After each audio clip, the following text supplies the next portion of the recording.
out with you, Madison. What was it involved with prepping for the role physically? I spoke with Tom Bernardo back in July, and he was just singing your praises about your dedication to the role. Oh, Tell that's me so more nice. about that. It was really fun. I was really excited. I've always loved working out. So being able to really pour my heart and soul into something for a Hmm. purpose was really gratifying. I think it was also really great. I put on about 20 pounds of muscle. I worked with a trainer and a dietitian, and to be able to do that was very interesting because I never thought that I would be like, I'm Hmm. going to gain 20 pounds like willingly. Right. So, so it was really cool to be in a society where they want you to be smaller, but then to just do the exact opposite of that felt really Sure. cool. So Yeah. yeah, I did. I worked with a trainer, weightlifting to put on the muscle, and then I worked with a boxing coach, and he Wow. taught me how to move that Hmm. way. Hmm. So that was really fun, and also cardio wise, that was really great. And then I worked with Terran Tactical. He has a gun range in Simi Valley. He's really awesome. He's worked with all sorts of Okay. cool people, way cooler than Yeah. me. But they helped me like learn how to use a weapon properly. I also worked with other people regarding the whole gun thing, but Sure. mainly Terran Tactical. Yeah. And I think that's it. Fantastic. Yeah. It's very, very impressive just from what Thank we've you. seen in the trailer and so forth. So, for you, Mimi, how does Honey's near death experience of being shot impact her abilities as a lawyer? Do you think it makes her more capable or distracted or some of both? Probably some of both. I mean, one of the things that was very important to me was to have a very realistic portrayal of the recovery and the trauma, Hmm. because the physical recovery alone from something like that. And Maddie put on 20 pounds of muscle. I went the other way because I wanted to be thinner and smaller and show some of the physical fragility Sure. that way. So I lost about 10 pounds. Um, so none of my wardrobe fit anymore, but that was okay.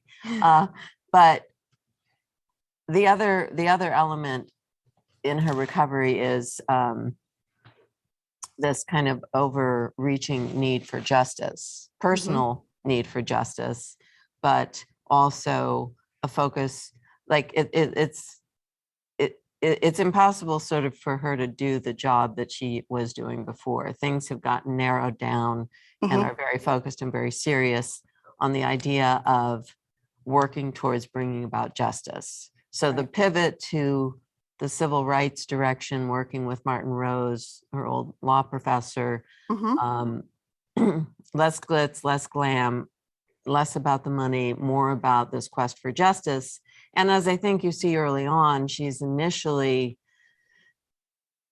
insecure about not feeling ready to be back in the courtroom and sort of doing all of that, Yeah. but but makes the transition.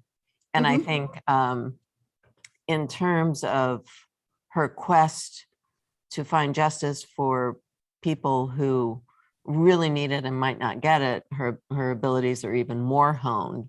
But Hmm. you also see that her judgment, because of her mental and emotional state, she can be a bit of a wild card at the Right. moment.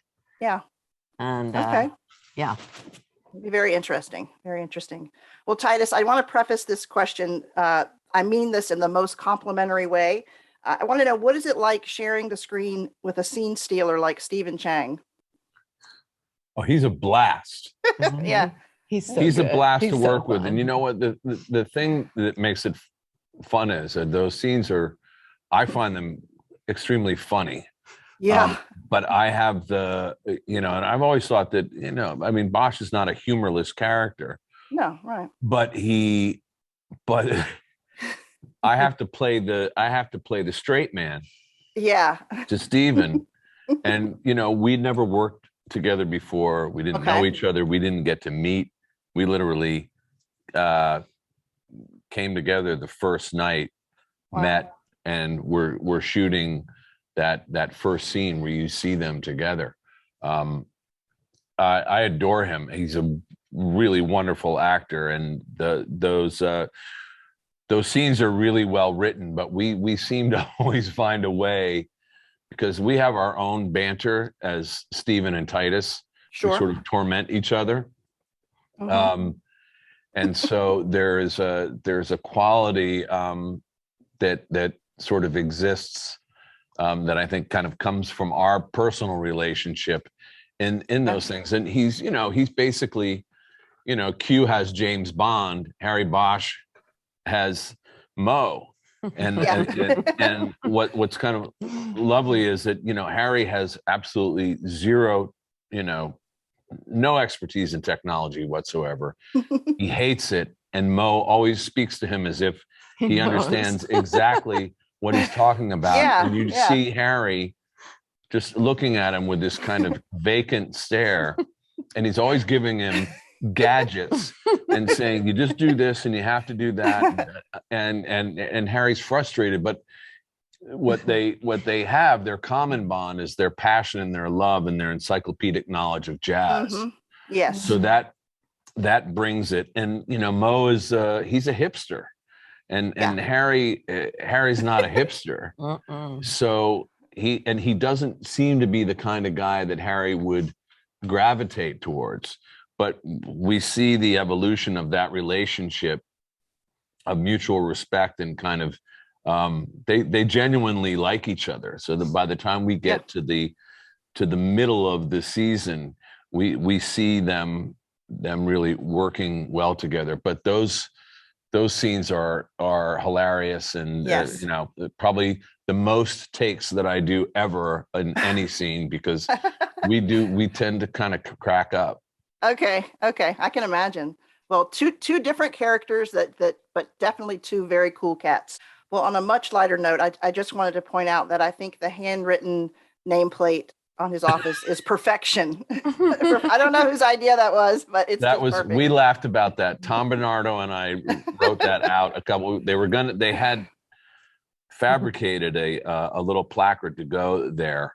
Okay. And Tom and I said, Harry's not going to have a sign. He's going to write it on a piece of paper and stick it in there. And then I wrote about 3 different versions of it. And we arrived at the one that looks, like a preschooler did it. It just seemed to sort of fit. And I think there's also, there's Harry doesn't want to completely give in to it.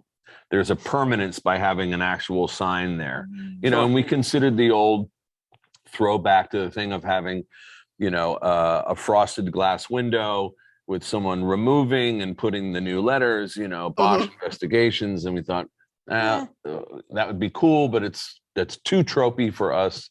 So the written thing kind of just worked out. So A+. I love it. Oh, well, thank you. Thank you. Thank you so much for your time. I really appreciate it. I'm just so excited to see everything moving forward. Thank you. It's good to see you. Bye.